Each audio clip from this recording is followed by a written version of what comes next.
Om Bhura Bhuvah Svah Tatsavitururenyam Bargo Devasya Dhimahi Dhiyo Yo Naha Prachodayat. Om Shanti Shanti Shanti. Namaste, my dear friends. This is 8th video on the life and teachings of Swami Brahmananda. Video number 8 starts with disciple is asking a question. Maharaj, is the Kundalini awakened by the grace of the Guru?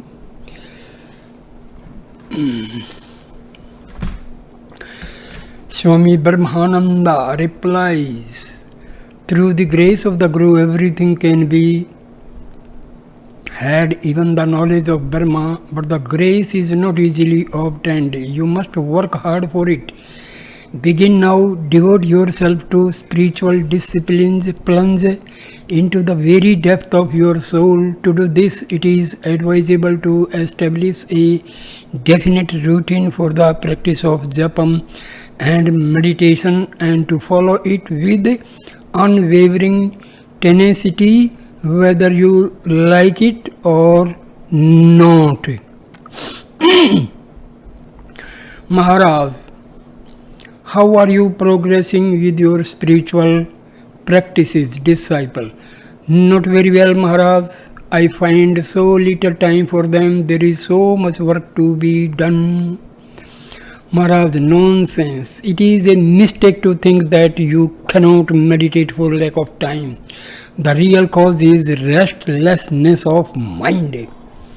Work and worship must go hand in hand. It is a very good thing if one can devote oneself entirely to spiritual practices. But how many can do that? There are two types of men who can sit still without working.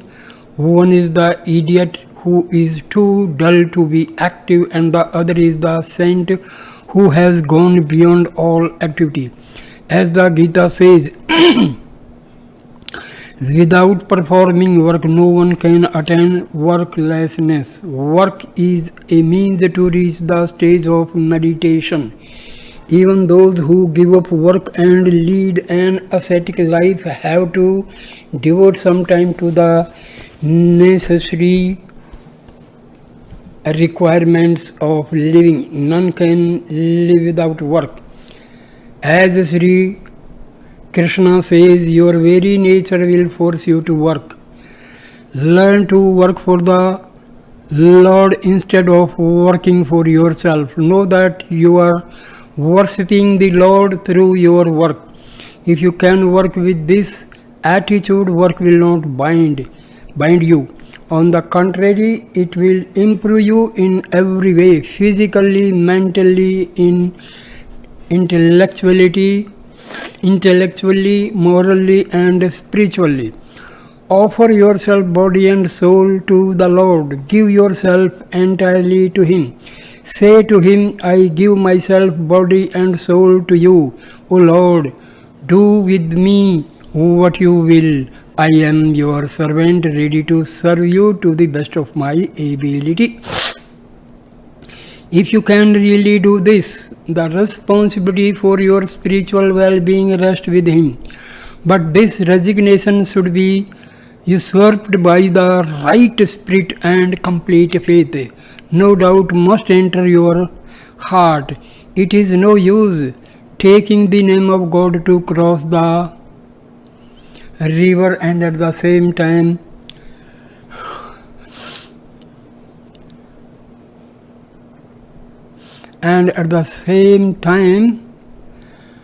wringing your clothes to keep it dry. For 5 or 6 years after the passing away of our master, we led a wandering life. Then one day Swami Vivekananda called me aside and said, there is nothing in this wandering life. Work for the sake of the Lord. We worked hard in those days, but it did us no harm. Rather, it did us good. We had great faith in Swamiji's words. I tell you, you must have infinite faith in these two great souls, Sri Ramakrishna and Swamiji, and work for them. Work and worship must be harmonized. This at first may seem difficult, but one must try again and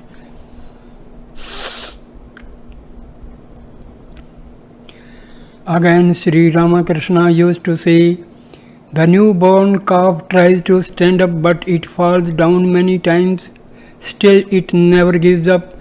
Finally, after repeated efforts, it is not only able to stand, but it learns to run also.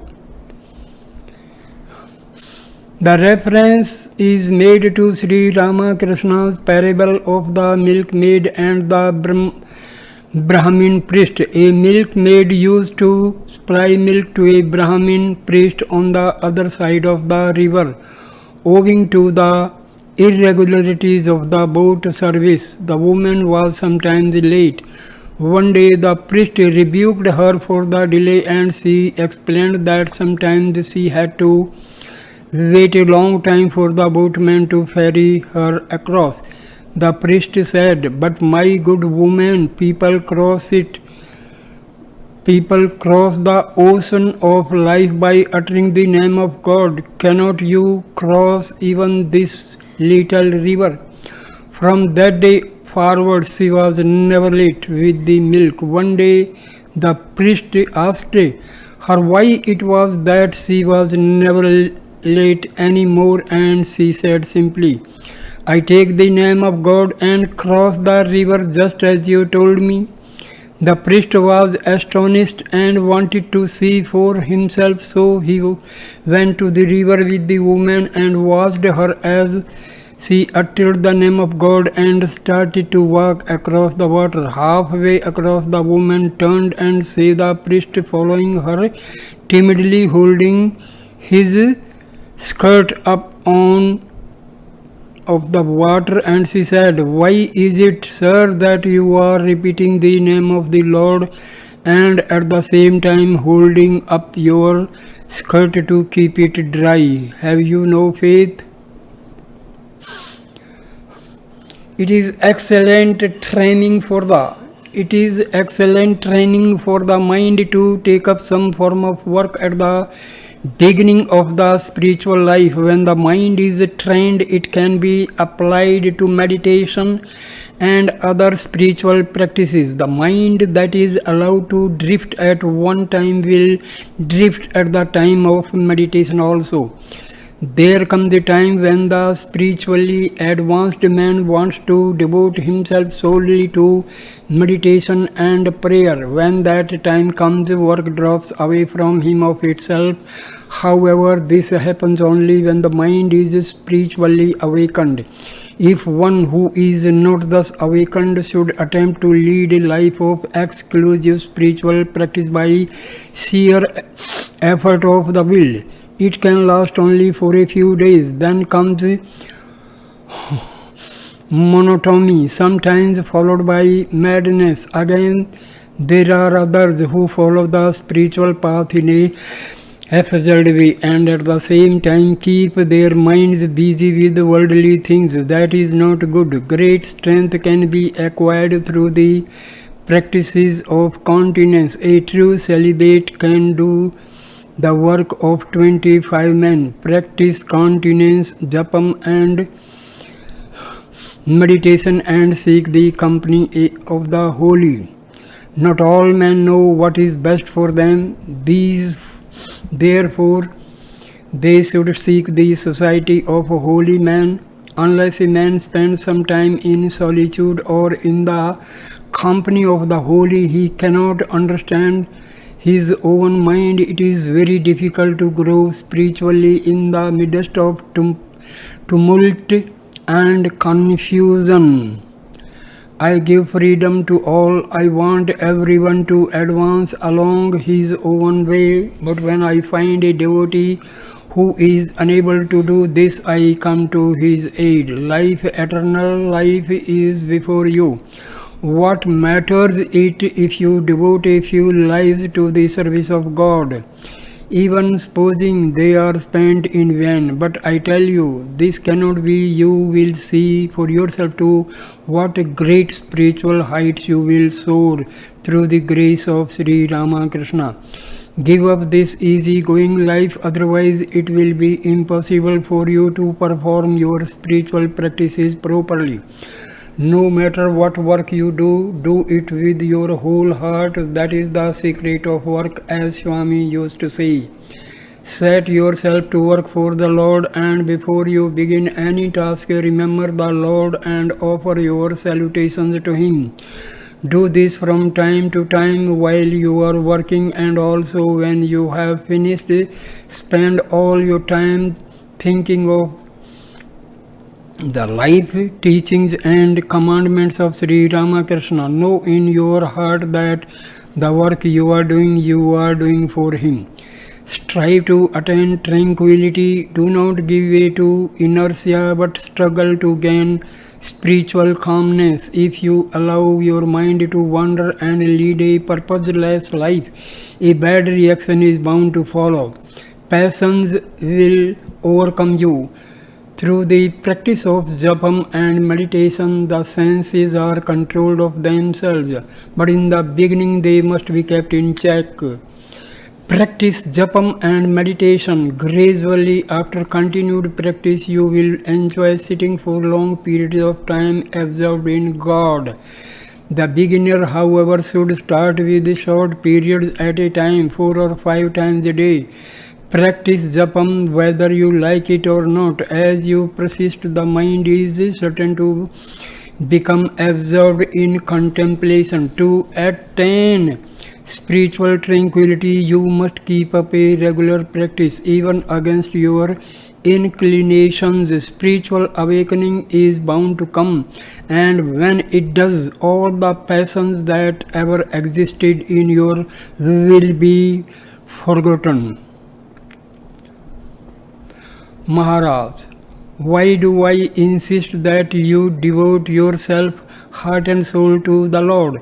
When we were your age, Sri Ramakrishna kept careful watch over our spiritual practices. In youth, the mind is like unbaked clay and can be molded into any shape. Your minds are still young and pure. They have not been baked in the fire of worldliness. Therefore, they can be easily directed towards God. If the mind is molded now, you will achieve your purpose. You will not be troubled by distractions. The mind is like a package of mustard seeds. If the seeds are once scattered, it is difficult to gather them up again. Likewise, when the energies of the mind have been scattered as one grows older, it is very difficult to collect them and turn the mind toward God. Make God the be-all and all of your life. Devote yourself sincerely to realizing Him, and you will be free from all sorrow and pain. You will inherit eternal happiness. Man seeks happiness in the world, but does he find it? In his mad pursuit, he toils hard and runs hither and thither after many objects, only to find shadows after all. His life ebbs, he dies in vain. Leave these fleeting pleasures of the world behind you. Give your mind to God, be devoted to Him, and you will find real happiness.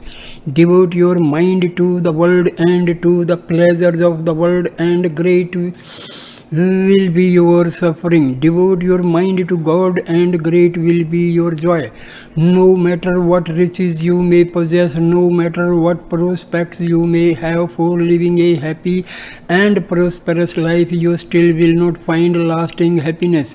Pain follows pleasure, and every action brings its own reaction. Nothing lasts but the one true happiness, which is to be found in God. You are boys.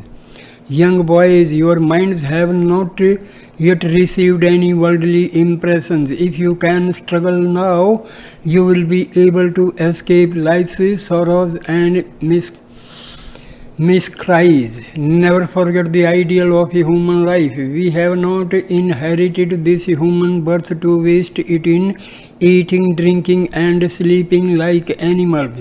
Since you have been born as a human being, spurn all worldly enjoyments and resolve to realize God. Never waver in your purpose, even if it means to die in the attempt. Enjoy the ecstasy of devotion and spiritual practice now and then enter the doors of infinite bliss forever. The most important aim in spiritual life is the attainment of God's grace. The breeze of grace is always blowing. Unfurl your sails. Give up worldly enjoyments and completely resign yourself to the Lord. You cannot love God and the world at the same time. If you want God, shun temporal pleasures. Ask yourself, what is it I want? Do I want this fleeting life of transient pleasures, or do I want the eternal bliss of everlasting life? When a man has renounced all worldly cravings and regards God as his own, God is very near. Such a man binds God to him with the fetters of love. Think of him as your very own. Pray to him, Lord, reveal yourself to me. God cannot remain unmoved by the pleas of such a devotee. He hastens to him and takes him in his arms. Oh, how inexpressible is that joy, how boundless that bliss. Only he can know who has had that experience, compared to which all worldly pleasures seem insipid and worthless.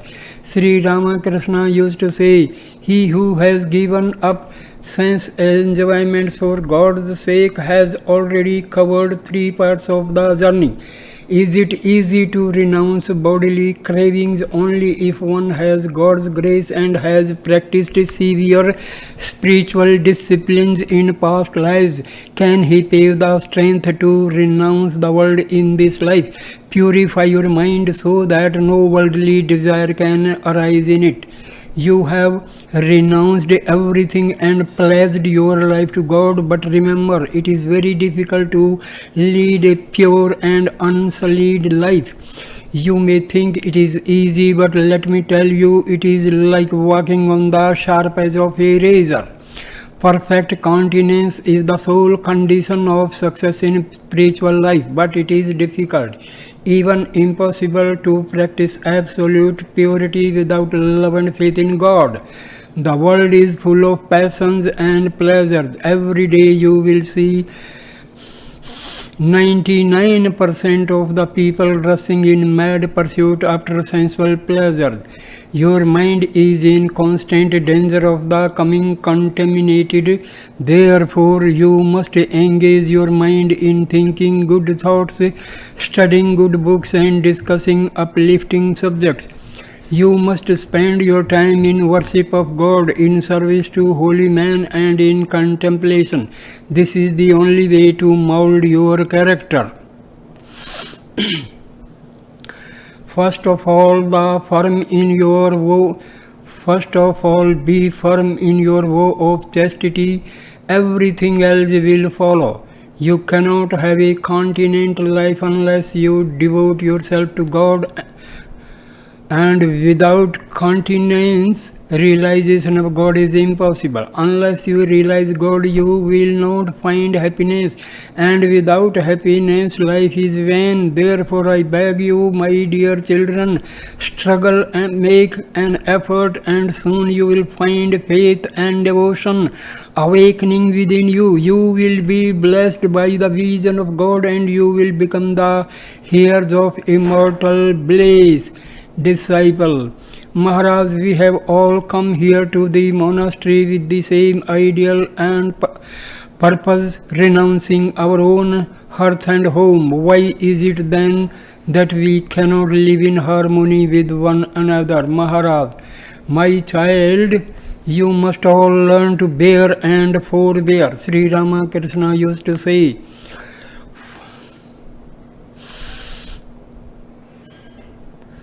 He who forbears lives.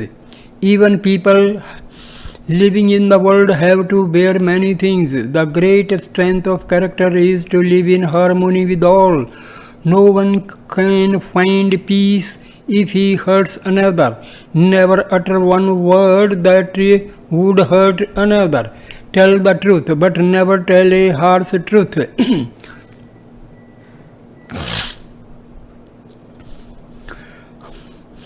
As long as you think God is there, you will find no peace. When you know and can feel that He is here, pointing to His heart, you will find peace. What is the use of wandering about from place to place? Have not you seen hundreds of such wandering monks, and what have they achieved? Are you to become like them? Swami Vivekananda founded this monastery towards one great and consider that try to live your life and mold your character accordingly. The spiritual practices of one single man are enough to make a monastery vibrate with holiness. On what a wonderful spiritual atmosphere there was at the Dakshineswar temple when Sri Ramakrishna was living there. The moment our boat touched the steps of the landing stage, we felt as if we had reached heaven itself, and what a wonderful love existed between us, brother disciples.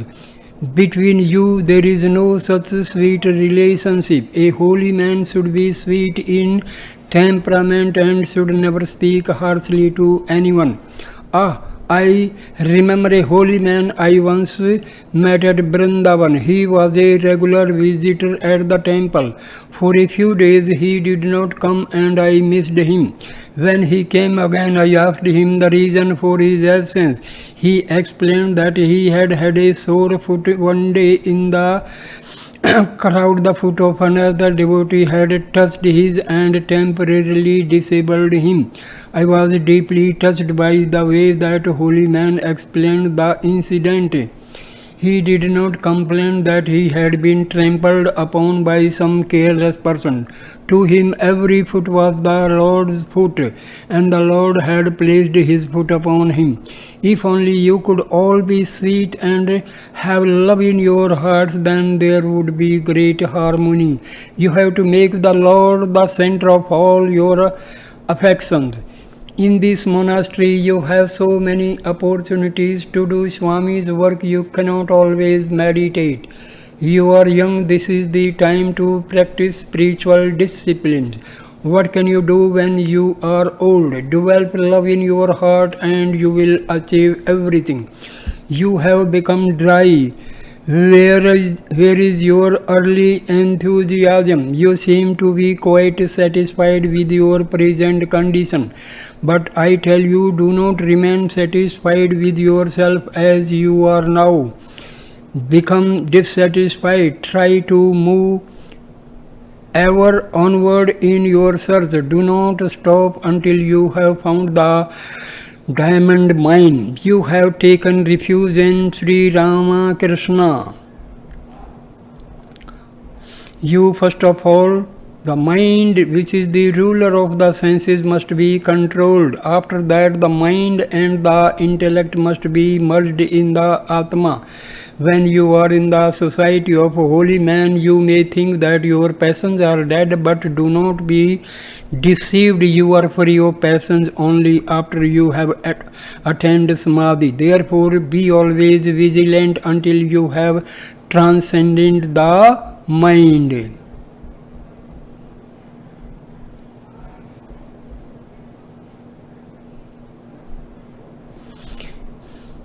Referring to a parable of Sri Ramakrishna, a woodcutter going into the forest to gather wood met a monk who said, "Go deeper into the wood." The woodcutter did as he was told and soon came to a large group of sandalwood trees. He stayed there for a while and then he began to think. The monk told me to go deeper into the wood. He did not tell me to stop here. So he continued his journey and He went further and further into the wood. He discovered. He went further and further into the wood. He discovered first a silver mine, then a gold mine, until at last he came upon a mine filled with diamonds and other precious stones. You are young and pure. What infinite possibilities are before you? Why do you not try hard to follow our advice and learn to love and do the things we ask you to do? Learn to make your heart and your lips one, and let not your mind deceive you. Swamiji's ideal was liberation for one's self and service to mankind. With one hand hold on to the feet of the Lord, and with the other do his work. Maharaj, first of all, the mind, which is the ruler of the senses, must be controlled. After that, the mind and the intellect must be merged in the Atma. When you are in the society of a holy man, you may think that your passions are dead, but do not be deceived. You are free of passions only after you have attained samadhi. Therefore, be always vigilant until you have transcended the mind. God is religion is true. These truths are not preached merely to make man moral or to keep an orderly society. God truly is. He is the reality and can be realized. He is true. There is no greater truth than He. Be calm, tranquil, and self-controlled. Meditate 4 times regularly each day. The best times are early in the morning, at midday, at sunset, and at the midnight. Be steadfast in your ideal, even when the mind is restless.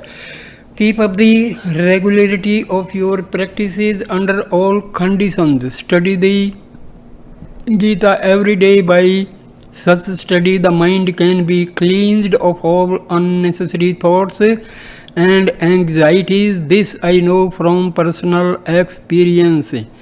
Devote some time every day to self-analysis. Ask yourself, why have I come here? Who am I passing my time? How am I passing my time? Do I really want God? Am I really struggling to find Him? A man's mind tries to deceive him, but he must not allow himself to be swayed by his mind. He must curb and rule it. Hold fast to the truth. Be pure-hearted.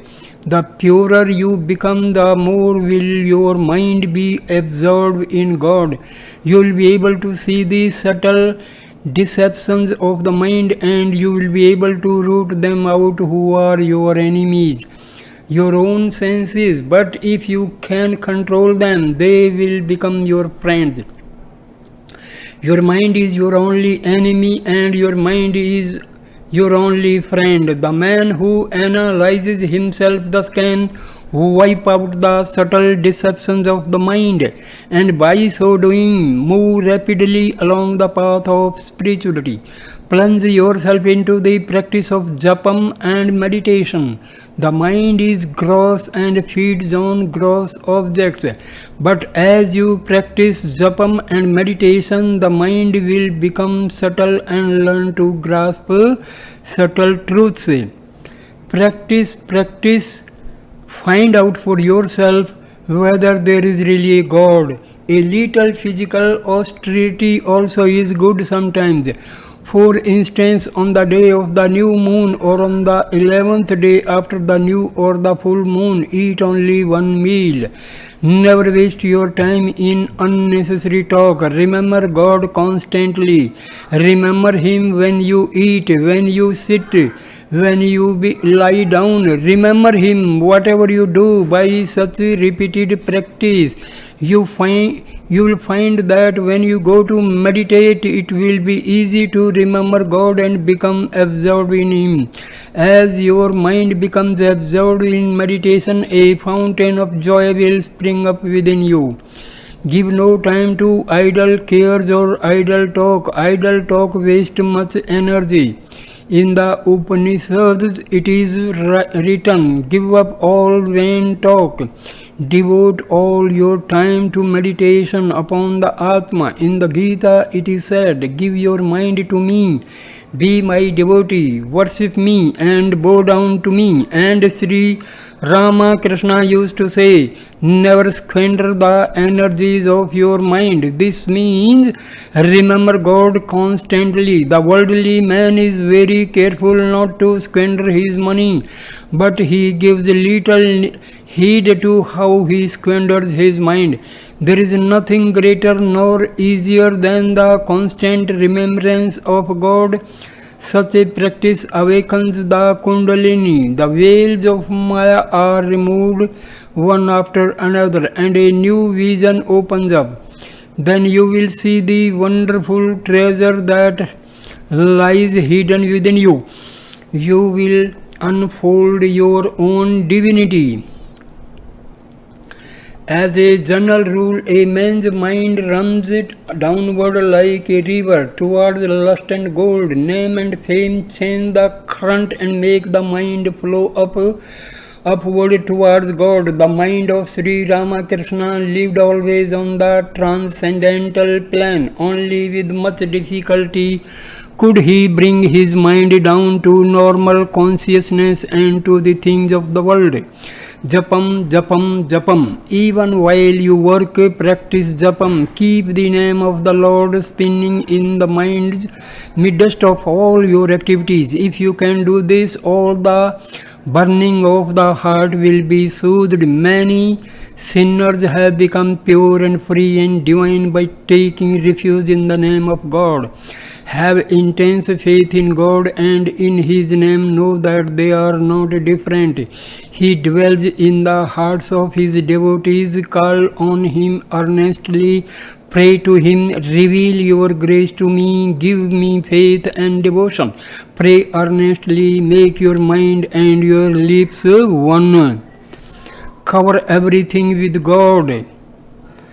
And as you learn to see Him everywhere, you will become humbler than a blade of grass.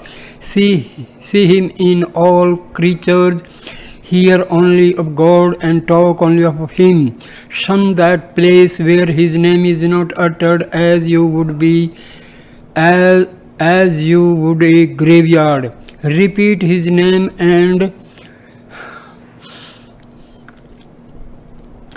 meditation upon Him.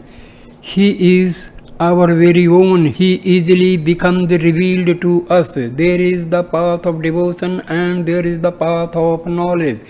A devotee likes the form of God. He calls upon Him. He sings His praise. He chants His name and sees His shining form. Sometimes he weeps and sometimes he laughs. The followers of the path of knowledge seek for the light and they become illumined. However, one is not different from the other. In the end, the devotee and the man of knowledge become one. Ignorance is destroyed by following the path of devotion as well as by following the path of knowledge. The light of knowledge alone shines. What lies beyond the light of knowledge? He alone knows who goes beyond none else, and no one can reveal that. Have patience, infinite patience, until you reach the reality.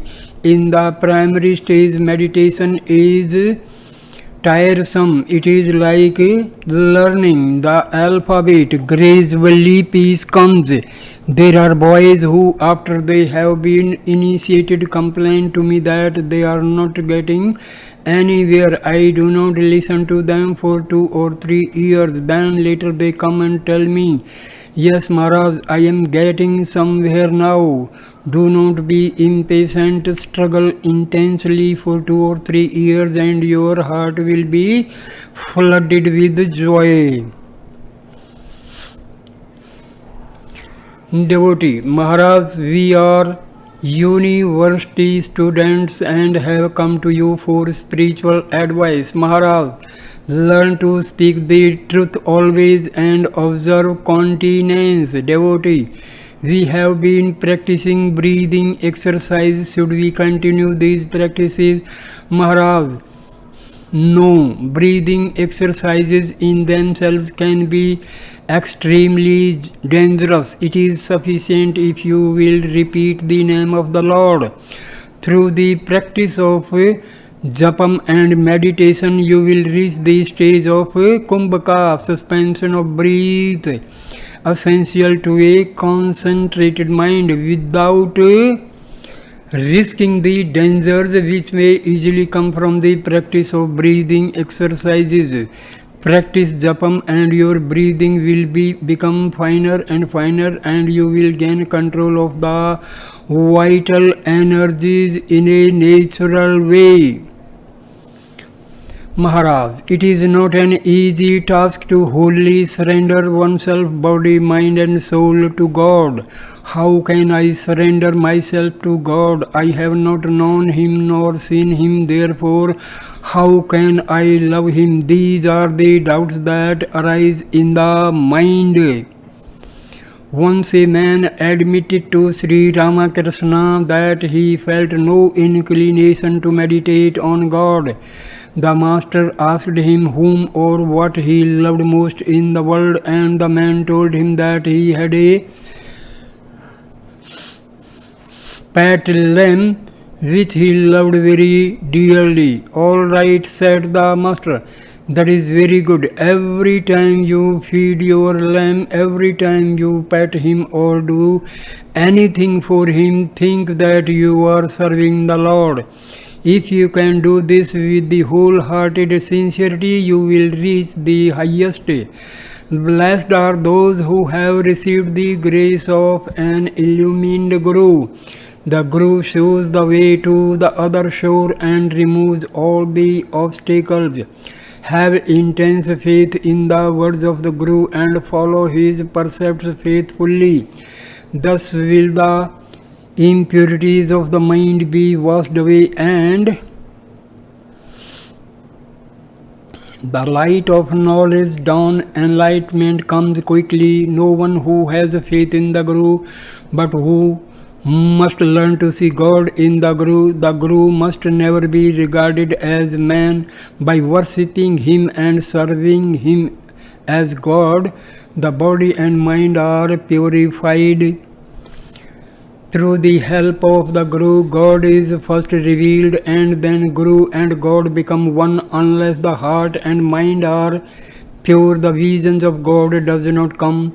Sri Ramakrishna used to say, when a man finds an illumined Guru, he is soon freed from the sense of ego and he himself becomes illumined. But no man can free himself from the bonds of worldliness if he follows an ignorant teacher. There is suffering for both the disciple and the teacher. For how can he who is not illumined give illumination to another? How can he who has not found God and received his command, who has not been strengthened by the strength of God, give strength and help to another? How can the blind lead the blind? Only a free soul can give freedom to another.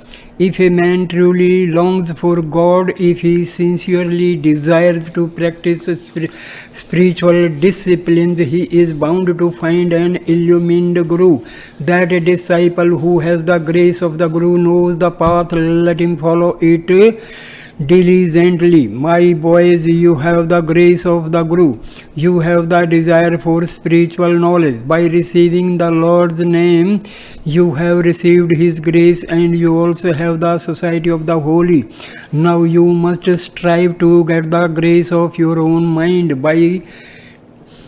By gaining mastery over your own mind, you will by its grace realize the grace of God and the grace of the Guru. The tendency of the lower mind is downward towards worldliness. This tendency must somehow be controlled.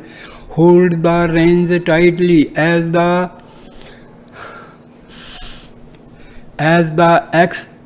bird trainer controls and trains the elephant, so must you learn to train and control your mind. Be its master, let it not control you. Teach it to give up all cravings for fleshly enjoyments. When the mind is once freed from craving, it becomes your slave. That is why the ideal of renunciation is so highly extolled in the Gita and other scriptures. God and the lust for worldly enjoyments cannot go together. To have one, you have to let go the other. At the same time, it is not possible to entirely give up the lower pleasures unless you have tasted the joy of the higher. That's why I insist that you give your whole heart to God now, while you are young. Make Him your own. God is my all in all. Fix this truth firmly in your hearts, and the path will be easy. When once you taste the joy of the Lord, all other pleasures will become insipid. Dedicate your lives to Him. Take refuge in Him only, and then let Him do with you what He wills. Maharaj, within each one of us there is free will. This freedom of the will is in reality the freedom of the Atma within. Sri Ramakrishna used to say, awaken the power of that self which is within you. After all, what is the meaning and purpose of spiritual practices and disciplines? It is to strengthen this will, the will to attain God in this very life. As the mind becomes purer, the will becomes stronger. It is downright laziness to relax this will and think that in some future time you will realize God. Think of Buddha, what determination he had. After years of searching, he finally set himself down under a tree, determined to realize God then and there or die in the attempt. That is what is needed. I tell you a secret. You may not fully understand its meaning now, but in time its truth will dawn upon you. And this truth is that every man's will and mind lead him progressively towards good. Some are led along thorny paths, some are led along smooth paths, but all reach the same goal. Knowing this, there are some illumined teachers who advocate the following spiritual discipline. Let go the mind and will, let them wander at random, but always keep vigilant watch, be the witness. Thus, if the aspirant really lets go and still keeps constant watch, even though for a time the mind may run after filth and vanity, in time it is bound to turn progressively towards God. Who can fathom the infinite moods of the infinite God? Whenever we try to express Him through your mind and speech, we limit Him. It is easy to do great deeds, the deeds that bring name and fame, but it is by his small everyday actions that a man's character is known. The true karma yogi does not work to gain publicity. No matter how insignificant his work may be, he throws himself wholeheartedly into the task, because for him his work has become worship of God. Everyone wants to do the work he best likes to do, but that is not the secret of work. Whatever work you do, whether you like it or not, know that it is the Lord's work and adjust yourself accordingly. Remember this, all the work must be done as worship of God. Give 3 parts of your mind to God and apply the rest to your work. If you can do this, your work will indeed be worship and your heart will be filled with joy. In In no circumstances, whatever you do, never give up your spiritual practices. If you give up the practices of japam and meditation and engage yourself solely in work, egoism is bound to arise in you and you will become the source of quarrels and disharmony. Someone broke a bottle. Maharaj continued, how careless you are. Where is your mind? With such a restless mind, nothing can be accomplished. Learn to perform all duties, great or small, with a concentrated mind. He who can concentrate his mind in action can also concentrate when practicing meditation.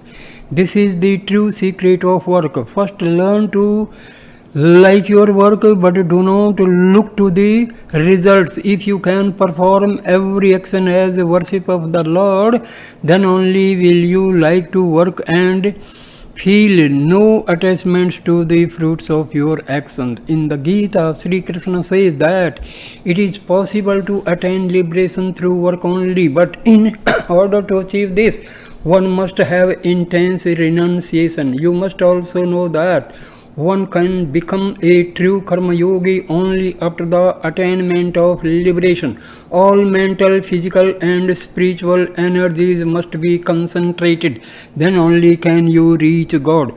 Be active, but keep the constant recollection of God. Faith, without God's faith.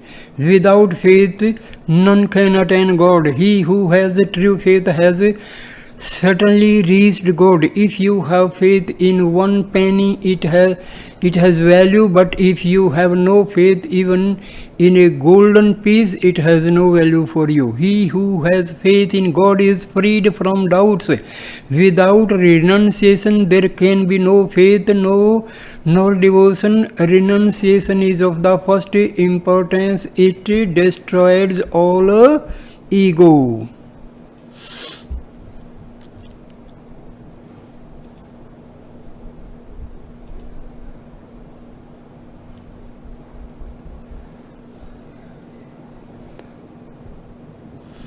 Maharaj, pray to Sri Ramakrishna, he still lives. Pray to him, you are mine and I am yours. Merge yourself in his consciousness. He will show you the path. Disciple, but Maharaj, do you mean to say that Sri Ramakrishna is still living? Maharaj, of course he is living. Are you mad? If he were not living, why should we lead such a life, giving up our homes and all our possessions? He is. Ask to see and know him. Pour out your whole heart in prayer to him. He will remove all your doubts and show you his true nature. Disciple, do you see him, Maharaj? Maharaj says, yes, through his grace I see him. Anyone can see him if he have his grace. But how many are there who love him? How many yearn to see him? It is not an easy matter to see him, God, without a harmonious development of the mental, physical and spiritual powers. Religion is not possible. Faith, intense faith is what is needed. He who has faith has seen God. He who has no faith in God doubts everything. He who has faith in God overcomes all doubts. Without dispassion towards the world, faith and love do not grow. You must have dispassion. To lose the ego in God is dispassion. Disciple, Maharaj, when I sit down to meditate, I find that my mind wanders and I think of many things. How am I to stop this restless, Maharaj? Just as the Ganges has its ebb and flow, so is there an ebb and flow in spiritual moods at the beginning, but later as you continue, there will come an even flow of the mind towards God. Try diligently to check this mad outward rush of your mind. You can do this successfully if you do not try to meditate as soon as you sit down. First, draw the mind back from its external pursuits by means of discrimination and lock it up inside at the sacred feet of your chosen ideal. Then make japam and meditate. If you try diligently to follow this course for some time, the mind will naturally cease to wander. The way of japam is the easiest path to follow. By constantly performing japam, the mind can easily be made calm and steady, and finally it will lose itself in God. Therefore, I ask you to perform japam regularly and often, and at the same time meditate on the chosen ideal. This combined practice brings quick success. Always practice your disciplines and unswerving steadfastness, and let not a single day pass without them. Whether you like it or not, sit down at the appointed hour every day. If you can continue your practice for 3 years with unerring regularity, I assure you that love for God will grow in you and you will feel yourself nearer to Him. Then you will be prompted from within to call upon Him and Him only. Then you will not be able to turn your mind in any other direction. It is at the stage that the aspirant feels the joy of spiritual life within his heart. Without intense love for God, it is very difficult to practice spiritual disciplines in the right way, even after retiring into solitude. When you are alone, there is always a possibility of serious consequences. Therefore, two of a similar type and temperament should live together, so that mutual help and guidance may be given. Should any spiritual crisis befall one or the other at any time, but on the other hand, if there are more than two, confusion may arise. They may indulge in worldly talk. Such idle talk not only causes the mind to lose its higher tendencies and nobler aspirations, but makes it forget God. While undergoing intense disciplines, it is good to cut down the quantity of food to a minimum. Japam and meditation are not possible on a full stomach, because the greater part of your energy will be squandered in digesting the food and the mind will remain disturbed. That's why moderation in habits, in food, in recreation, in everything has been so strongly enjoined by the Gita. Yoga is not for the man who overeats, the Lord says, or for him who fasts excessively. It is not for him who sleeps too much or for the keeper of exaggerated vigils. In the sacred monastery, how great are the facilities for spiritual practices. You do not have to concern yourself about food or clothes or anything else. All is ready at hand. Live here and apply yourself wholeheartedly to a life of constant prayer and meditation. No good comes of having hike a vagabond, my child. If you think that you can become a Mahatma or a great seer by wandering here and there, let me tell you, you are mistaken. You cannot become a saint that way. Without unceasing practice, you cannot have any religious experience. It cannot be had by trickery. If you sincerely long for God, you must plunge into meditation and become completely lost in God. So I end this video here. Thank you, my dear, for listening this video with patience. Please like, comment and share the video and subscribe the channel. Thank you, my dear friend. Namaskar. Namaste.